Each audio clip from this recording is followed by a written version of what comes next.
So let's give a warm welcome to Aline Casanova.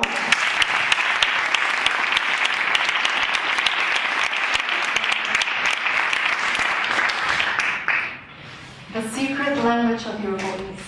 What an elusive topic I chose to come and give a workshop today. I have to say that if you're in Toastmasters, you're probably all very well aware that your voice conveys a lot of meaning of non-spoken language. It doesn't matter if you're saying good morning or good morning, right? Totally different. I also want to say that I'm not a singer and I'm not an actress. And I've always had problems projecting my voice. When I started doing the toasty thing like someone said earlier today, when I became a toasty, the feedback I got the most in my feedback form was more voice projection, more volume, I can't hear you. If you know what I mean, could you please raise your hand? Yes, I thought so. It tends to be a problem for many of us. So I want to tell you a story. That's me.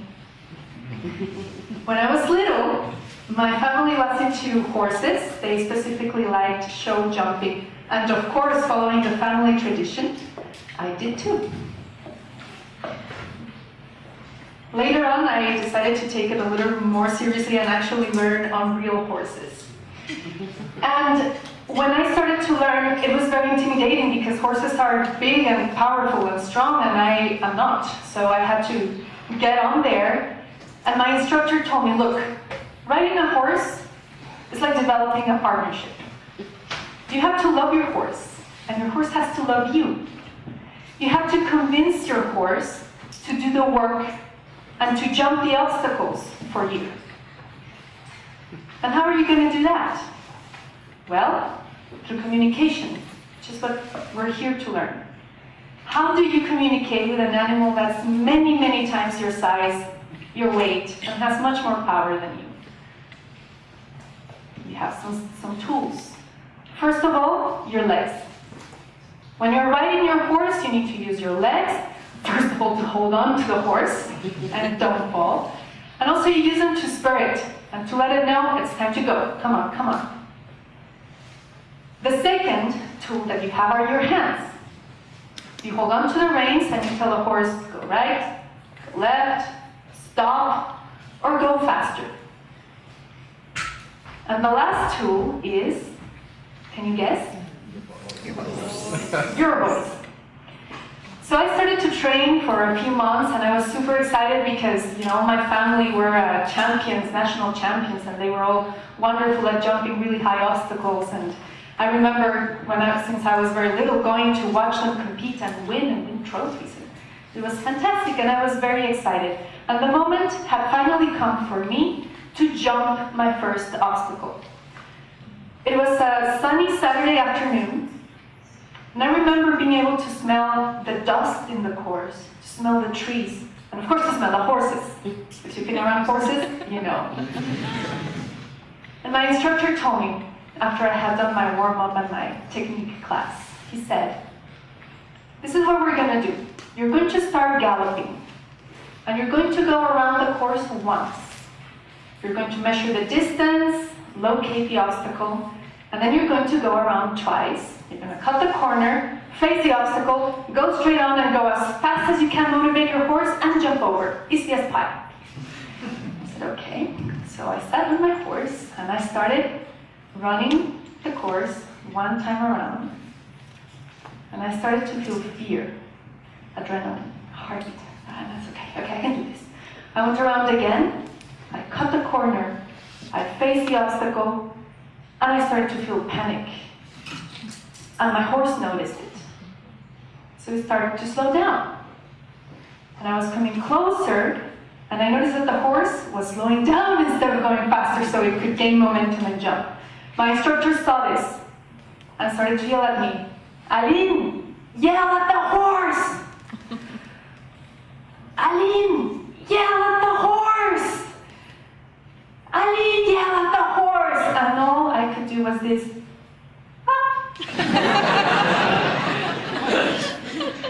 You know what happened? that was my obstacle.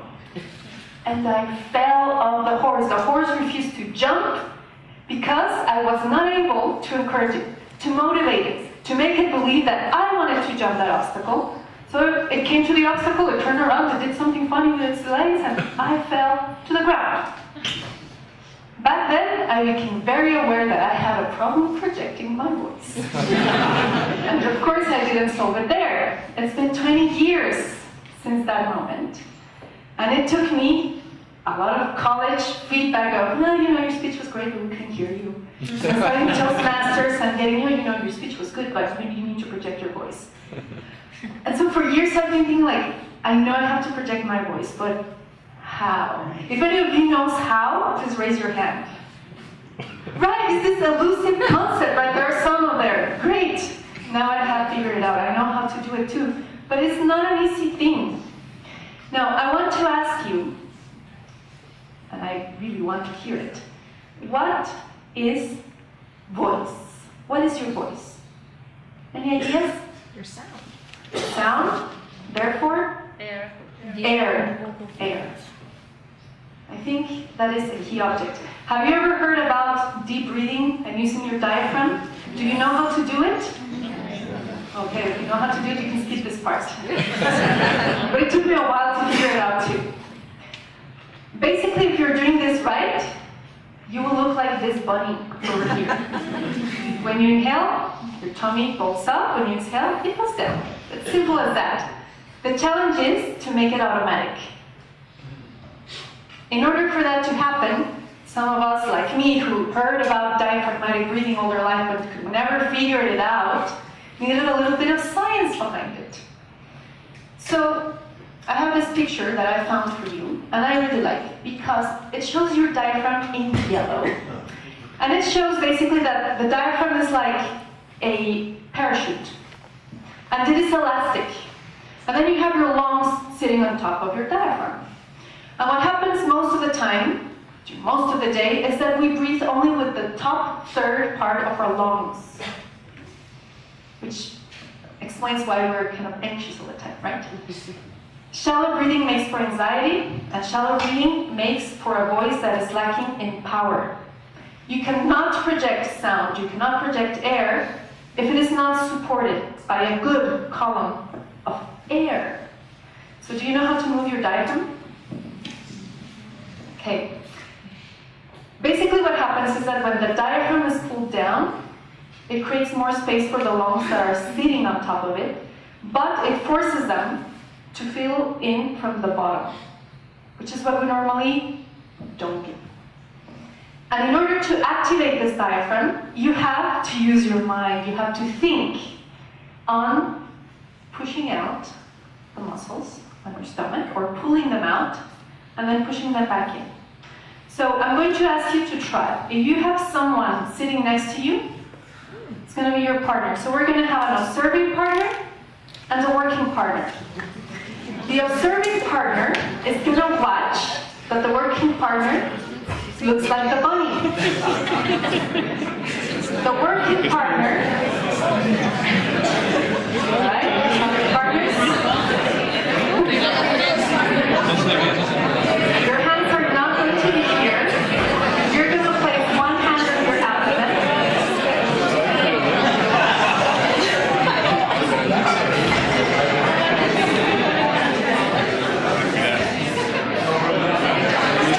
People, please stay with me. One hand in your abdomen, one hand on your chest. You need to observe, the observing partner needs to observe that the hand on the abdomen is moving and the one on the chest is not.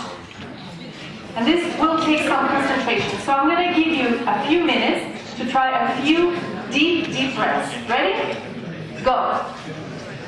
Breathe in, inhale, exhale through your mouth.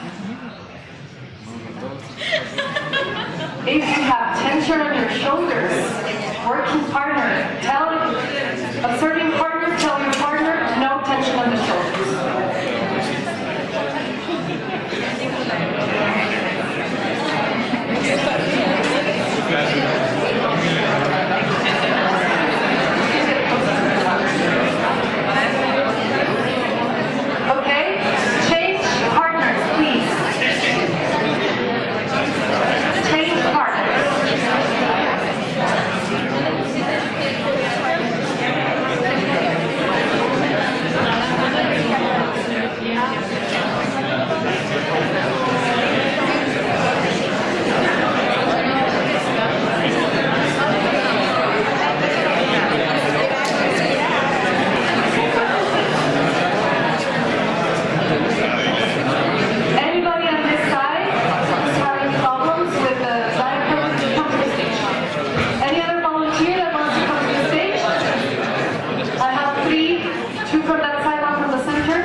Raquel, I want Raquel to come because okay, so we're going to repeat the exercise with a small alteration. So all of you who are my volunteers, some of you are very well acquainted with this deep breathing. So what you're going to do first, which is the exercise that I want you to take home, is to stand firmly on the ground and feel your feet. Number one. Your legs are your support. They are the columns that will sustain the flow of air, right? Okay, a straight spine is important. If your spine is twisted, crooked, or whatever, the air is not going to go out properly. So stand straight, shoulders up, back and down. Yes. Now, place your hands on your abdomen and take a deep breath. If it's not moving, do it again. Exhale and push it out. Now look at Anselmo, look at the ones that have more experience. You can see the movement. All right. Now everybody together, we're going to inhale, and when you exhale, you're going to make the letter or the sound of the letter S. The S makes the diaphragm engage. Ready? Inhale.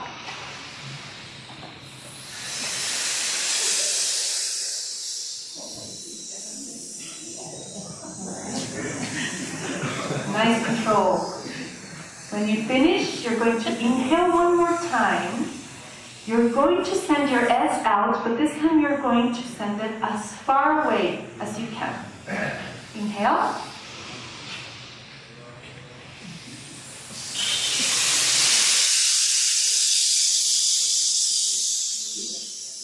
That is the principle of voice protection right there. Now, don't move. How did it feel? Better this time? Okay, we'll do a little bit more. Now, your voice is very important. It's your tool for a public speaker. One of the things that I find the most fascinating about your voice is that it is unique to each one of you. People can recognize you just from hearing your voice. And not only that, but people know how you're doing from hearing your voice. Now, as communicators, as public speakers, I believe that it is a wonderful possibility to be able to work with this tool, to make it musical, to make it warm, to make it encouraging, or to make it sincerely honest and express what's happening to you, whether you're addressing a big audience or one person on the phone. Perhaps your mother who needs you to listen to her. All right, so the next exercise that I want to work on is, in order to produce good sound, the muscles involved in sound production need to be relaxed. So I'm going to ask my volunteers to show these exercises. So the first thing you're going to do is bring your shoulders up and down. Up and down. As simple as that. And of course, you're doing your deep breath. Of course. All right? Now you're going to go up, back, and down. And you're going to do a few circles. A few shoulder circles. The muscles in the neck and the shoulder get very tight in our daily life. If this tightens up, the voice will come out a little bit more strength. And when you're ready, reverse the direction of the circle. Every time you go up, you feel how the space between your ribs and between your shoulder blades is expanding. And every time you go down, you feel how your neck is getting longer. Alright? And come to a neutral position. Make sure the chest is open. And the shoulders are down. Good. Now you're going to say yes. If I move a lot, I'm going to drop my mic. So I won't. I'll let you demonstrate.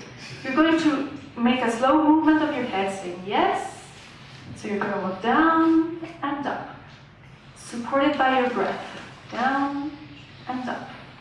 Believe it or not, I do this every day in the morning before I start my public or private speaking practices. And when you've done 4 or 5, you're going to stop in the center. And then you're going to say no, very slowly. You're going to go right and left. At this time, you're breathing, and I should see the stomach, like the bottom. I should be able to see it. If I don't see it, it's because you're not doing it. And you should. Right? And you're going to come to the center, and now you're going to do ear to the shoulder, a few times, ear to the shoulder. This should feel good. Even if you're not going to speak, this should feel good. You've been sitting there all morning. Come on. And you're going to come to the center and do a half circle to one side, half circle to the other. Repeat it 4 times. And the 5th time, you're going to do a full circle. When you go back and up, you inhale. When you come down, you exhale. If you have cervical problems, don't do them. I don't want to be responsible for them. After you've done 3 or 4, reverse the direction of the circle. All right. And you breathe in when you go up, you breathe out when you come to the center. And when you've done a few, you stop. Find your neutral position and see how you feel. Nice and relaxed? Okay. What other muscles are involved in voice production? Abs.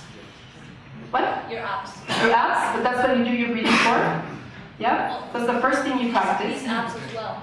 These abs as well? Yeah? So it's important. Well, I want to stretch, but I have a short dress, so I won't. But a good exercise that Anselmo and the ladies that are not wearing a short dress can help me demonstrate is you clap your fingers, clasp your fingers, lift them up above your head very high, and you're going to inhale and tilt to the side.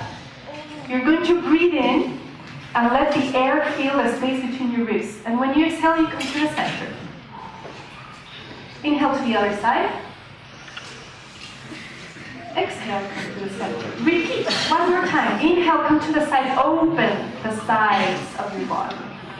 Exhale, come to the center. Inhale to the other side.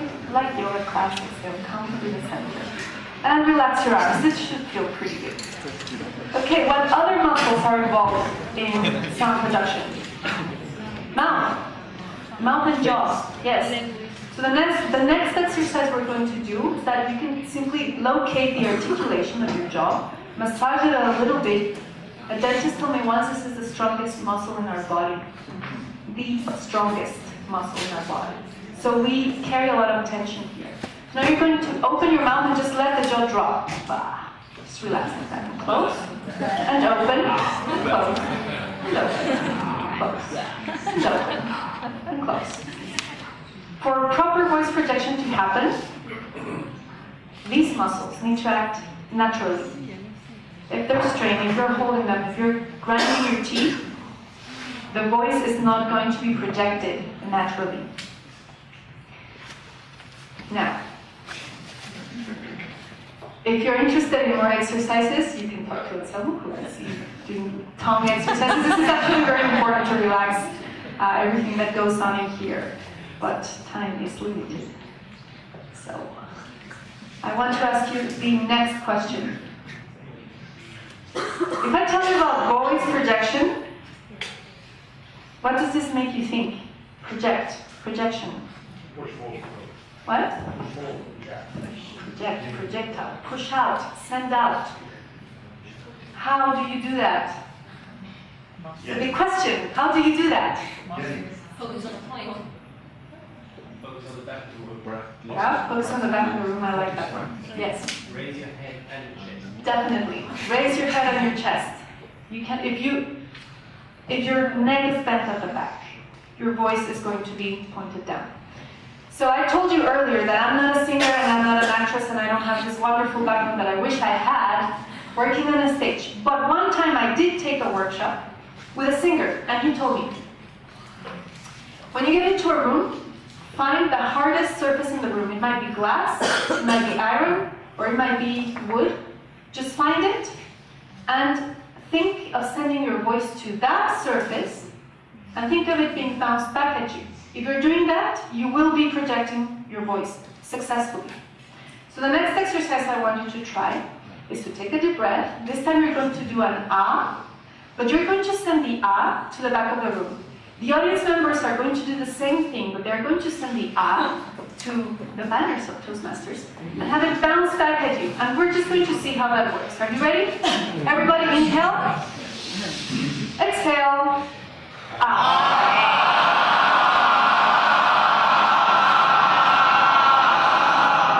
Wonderful. Very good. Yeah, good.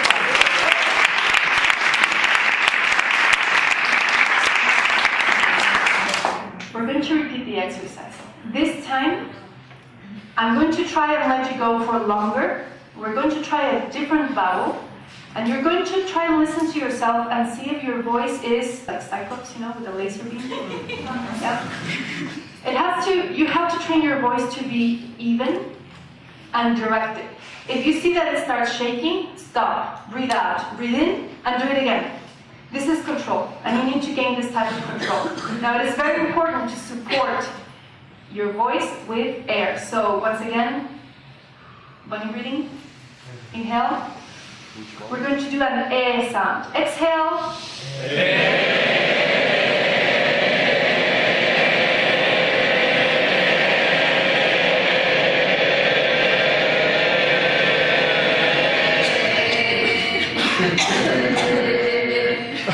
You can stop. Very good. Very successful. Now I'm going to ask the gentleman only to produce an O sound. And I want you to try and work on your pitch and bring it down. Low pitch. It is important to work our pitch in Toastmasters. Ready, gentlemen? All the gentlemen in the room. Just all. The O sound is related to the lower pitches. And also it makes, well, I will tell you the rest. Just do the O and then tell me what you feel. Project, always projecting it. We're working on projection, we might as well do it every time. Everybody inhale. Gentlemen.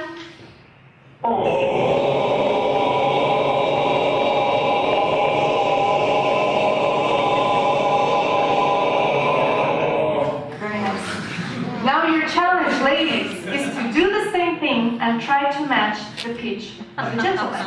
Everybody together, ready?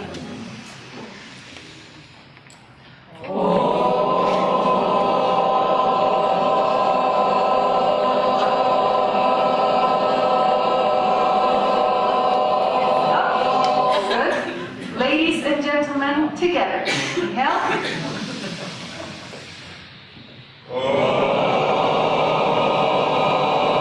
Ladies, where's the gentleman? Bring your tongue down.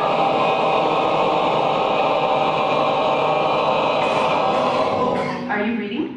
No. Well, you have to. Okay, just to rest, take a breath. Inhale. Exhale. The next challenge is going to be an ah sound. This time, I'm going to ask the ladies to start, because usually a natural ah is a higher pitch than a natural o. And ladies seem to have a higher pitch than men. No. So, I'm going to ask now only the ladies here on the stage. I want you to think of sending your voice out like we did earlier, and I want you to try and sustain a clear, direct beam of voice, if I may use the expression. Ready? Inhale. Stop. Stop. Relax your shoulders. Inhale. Ready? Again. Inhale. Sorry. That's a nasty way of putting me on the spot. Okay, place your hands on your abdomen. You have to see it move. Again. There you go. Now that one works. Okay. Did you see the difference? It was huge, right? It makes a huge difference in your voice as well. Now everybody together. Exhale. Here we go. Naturally. Inhale. Abdomen.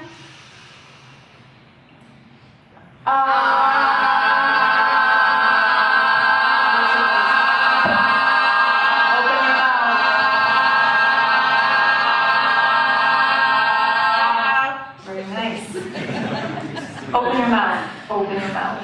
You cannot project your voice if you don't open your mouth, right? Yes.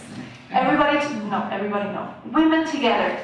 In the audience and on the stage. Take a breath.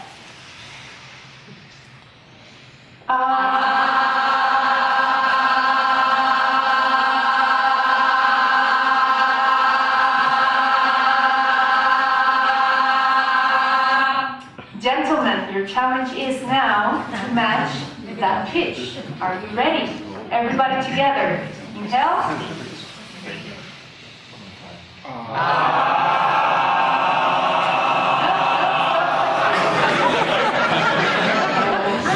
Ladies only again. Listen to the pitch and try to match it. Ladies only. Ready? Inhale.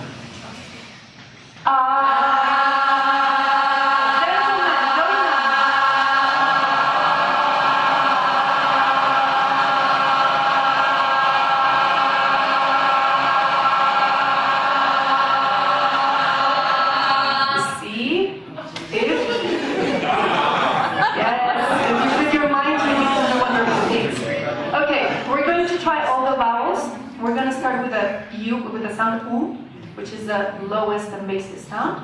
And we're going to go up to O, A, E, I. When we do the E, well, you'll see what's going to happen, but E makes, it creates a vibration in all the bones in your head, and it's very interesting.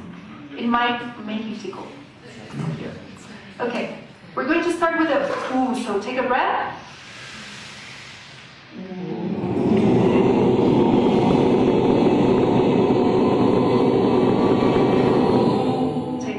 We're going to go with the O.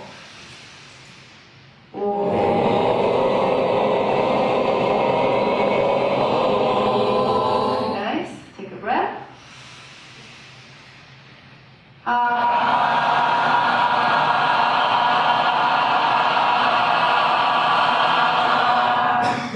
It's getting harder. Take a breath.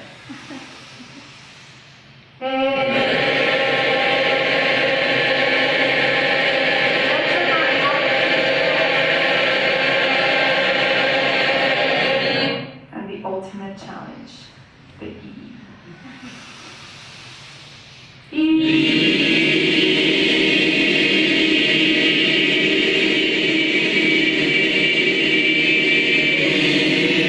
Now, in one breath, we're going to go U, O, A, E, climbing up in the scale. Don't run out of breath. Try and follow me. Try to listen what others are doing. And stay with the pitch of the room, which is actually it's great. I've seen great variety from the beginning to now. Are you ready? Take a breath.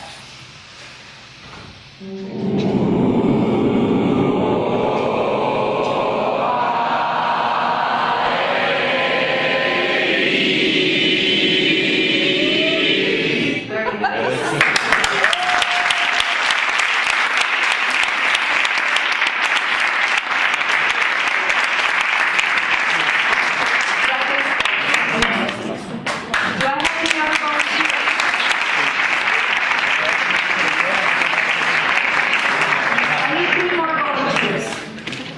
Exercise.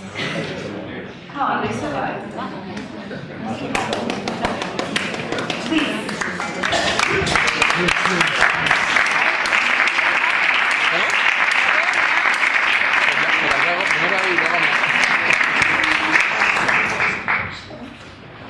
As you remember, the topic of this workshop is the secret language of your voice, which you know now is not so secret. If people cannot hear the end of your words because you're speaking too fast, what do you think that conveys? Nervousness and words. But you don't care. You don't care to make sure that you complete your words because your speed and your whatever that you have in you is way more important than making sure that your words reach everyone in your audience. So don't do that. Practice, articulate. I'm going to give you a couple of exercises that you can use to practice volume, projection, articulation, and even emotion, all at the same time, if you want. But we're going to break it down. The first thing we're going to do is called an automatic series, and you're basically going to say the days of the week. Monday, Tuesday, Wednesday, Thursday. Yeah? But you're going to think that Monday is going to be amongst you. Tuesday is for the first row. Wednesday, 2 rows behind. Thursday, Friday, Saturday, Sunday is the wall. Yeah? And I want to hear the difference in distance. It is very important that you support this with your breath. If you could do them all in one breath, that would be ideal. If not, you can stop in the middle, exhale, and try again. I would like to have the volunteers do it first, and then we can all try it together. So you see how it feels. Ready? Volunteers? Yes? Okay, so check that your feet are 3 movements on the ground, that your shoulders are up, back, and down. Yes, chest is open. Good. Your back is straight, so you're not straining, and you're ready to take a breath. Inhale. Exhale. Monday, Tuesday, Wednesday, Thursday, Friday, Saturday, Sunday. Right? And you were going up on pitch, which is not necessary. Projection is good enough. Did you guys notice if there was a difference in projection? Yeah. All right, then mission accomplished. Let's do one more time. Don't change the pitch, just the projection. Ready? Take a breath. Inhale. Monday, Tuesday, Wednesday, Thursday, Friday, Saturday, Sunday. All right.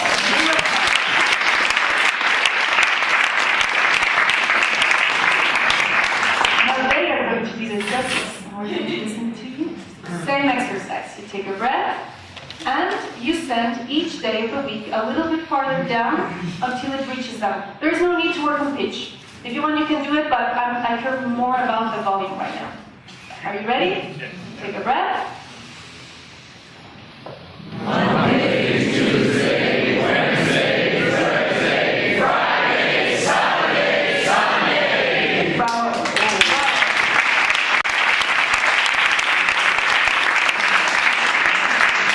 You can do this with any automatic series. You can use the alphabet, you can count up to 10, you can say the name of or your siblings and your grandmother, whatever you want that you don't have to spend mental energy thinking about, can be used to practice this exercise. The next series we're going to do are the months of the year. But this time, we're going to divide them in threes. So you're going to take a breath, and you're going to do January, February, March, exhale. Inhale again, April, May, June, and so on. The purpose is, first of all, that in the first series you're going to pretend that you're having a conversation. Yeah? The next three are a small audience. This means that your body can start getting bigger. The next three, middle of the audience. The last three, go all the way to the back of the room. Just like that, one time. Yeah? Remember, every three, we stop, we breathe again. So you guys observe, and these guys work. Ready? Inhale. Conversation. January, February. Out. Inhale again. April, May, June. Inhale again. Middle of the audience. July, August, September. All right, exhale. All the way to the back. October, November, December. Do you know how to project your voice now? Do they know how to project their voice? Yes. We're going to repeat the same thing. Let's try and do them all in one breath. Whoa. Unless you feel that you're training. Ready? Inhale. January, February, March, April, May, June, July, August, September, October, November, December.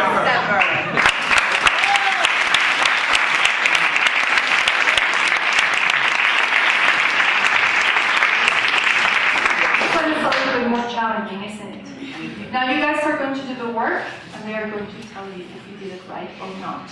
First exercise, you divide it in threes, and you stop between each one. Now I'm going to add a little challenge. In the first three, you're going to be really tired. The second three, you're going to be really angry because Telefonica charged you double and right? Frustration. In the third one, you're going to be really happy that you're here on Saturday morning and you made this trip and you had tapas yesterday and you're going to have a wonderful dinner. Yeah? And in the third one, you're going to try, the fourth one and last, you're going to try to convince me of what I want. Or not just me. Yeah? So in the fourth one, you need to use persuasion. So the first one was being super tired. Number 2, telefonica. Number 3, happy, enthusiasm. And number 4, inspiration. We're going to go up and farther. We're going to stop every set so they can hear the difference and tell you if you're being successful or not. Ready? Inhale.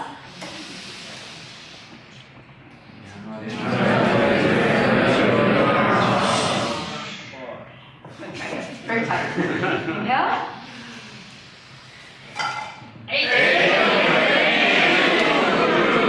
Very angry. Very good. Inhale. July.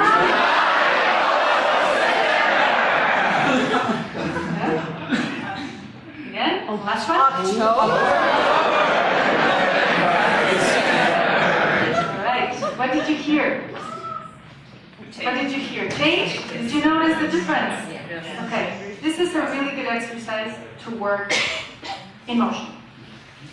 Of course, if the emotion is honest and you're giving a speech that you believe in, this will come out more naturally. But if previously you can do a little bit of work to warm up, it will be very helpful. I'm going to ask everybody to do this exercise, this last exercise, one more time together with emotion, volunteers, and audience members. So it was tired, telefonica, Toastmasters, and inspiration. Ready? Inhale.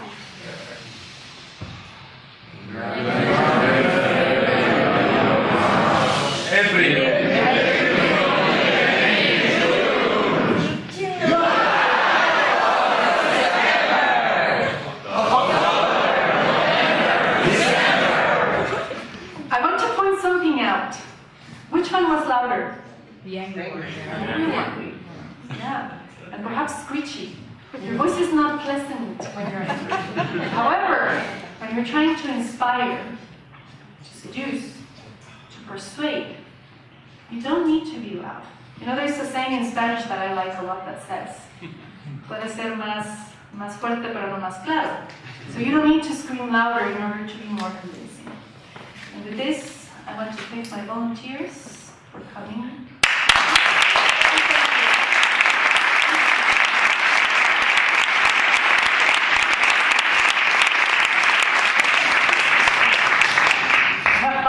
For questions, or 2 minutes for questions.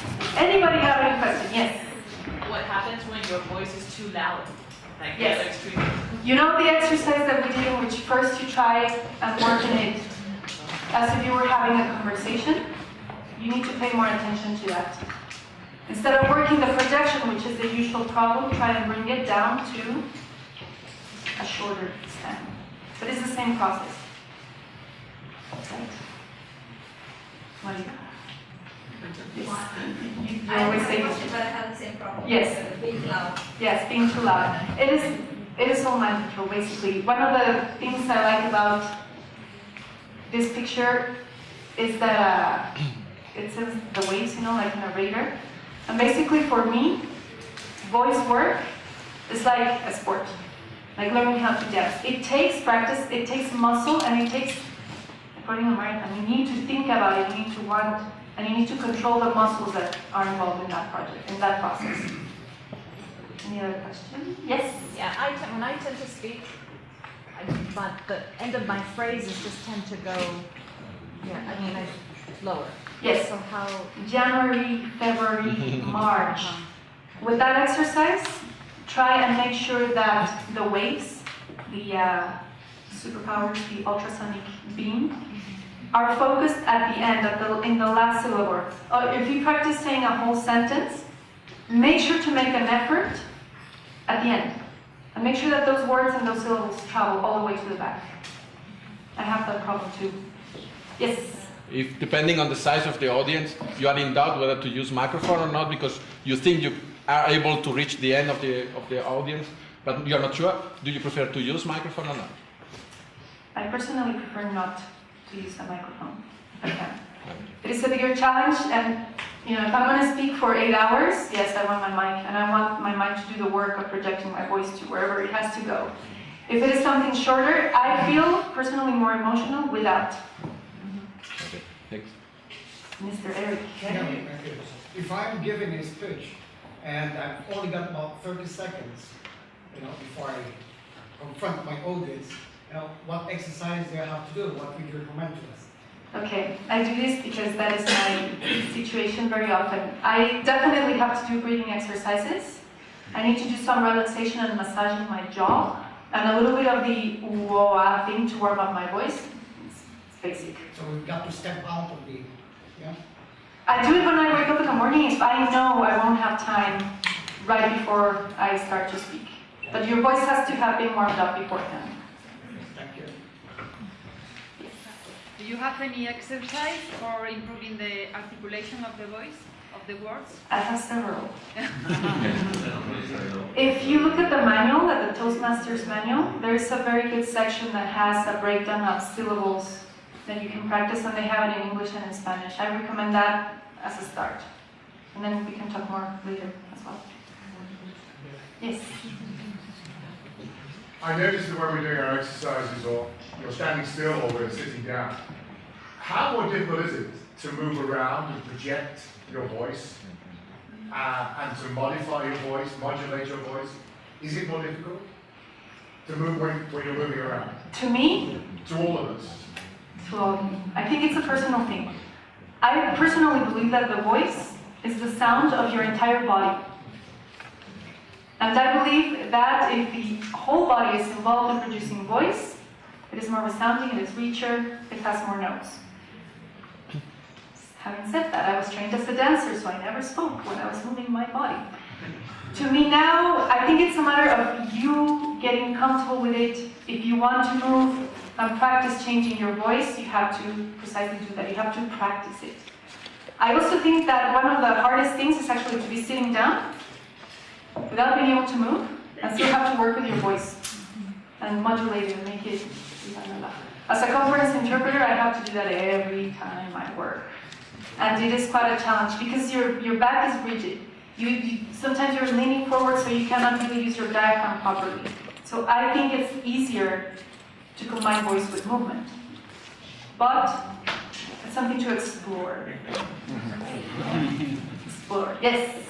I love the topic and your advices. Just wanted to point something out for the audience, because it would be easier for you to breathe with your stomach if you are seated down at the edge of the chair and you have your legs a little bit secured. It would be easier for you to breathe with the stomach. Just wanted to... Very, very nice. You actually just reminded me of an image. Have you seen the cantadores, the cantejón? Have you seen how they sit? With their legs like firmly planted on the ground, and yeah, they basically sit at the edge of their chairs. Anything else? I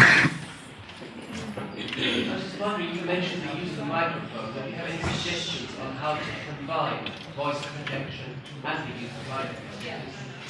Voice projection is more than just volume. You project emotion, you project all kinds of things. And when you use a microphone, you still want to be able to do that and sound as natural as possible. So if you have any suggestions. Do I have any suggestions? I speak in a mic every time I speak, basically. I speak into a microphone very often. A good thing about speaking using a mic is that you don't have to be too concerned about volume, but yes, about projection, because a whisper can be projected, and it can be very effective. I guess my main suggestion would be technical, to make sure that you can do what I was doing earlier, playing with my mic and making a bunch of noise, that you have a comfortable distance between your mouth and your microphone. If you have one of these, it shouldn't be close to you, too close to you, or too close to the nose, because then people can hear you breathe, and if you get anxious, they'll know right away. If you have a handheld mic, don't hit it against things, and make sure you have a good distance. And it is very easy that if you have a handheld mic to get excited, and then the mic ends up being pointed elsewhere, and then it won't pick up your voice, and people won't be able to hear you despite the mic. Last one? Yes, Maria. Make it easy for me. I'll try. channel when you're very nervous? What can you do in that specific moment? You have to channel your nerves, basically. You have to resort to your breath, always, every time. When I was nervous on the horse, I stopped breathing, and that's why I got a panic attack that my horse could feel, and I fell. When I have been interpreting in front of an audience, if I am nervous, I will lose the confidence of my clients, right, immediately, and it's very difficult to gain it back. When you're in a dance class and you're nervous, your teacher tells you breathe. When you're in a singing class, they tell you breathe. When you're in yoga class, they tell you breathe. So the lesson is you need to practice your breath so it becomes a reflex. And you need to be able to use it when you're nervous. That's one thing. Another thing is that your gestures, that you're very good at, help you channel those nerves as well. And the last thing is that, we always speak about pausing. It adds dramatic effect. It gives you a break. It gives you time to breathe, to gather yourself, and to go on. And it's no sin, right? Your hand doesn't fall off if you stop for a second. The audience doesn't say, oh, she doesn't know what she's saying, that's why she stopped. No. So I would suggest collecting your thoughts, collecting yourself. If you need to, stop in a natural pause, not in the middle of the phrase, of course. Breathe, and go on. All right, I think that's all I have time for, right?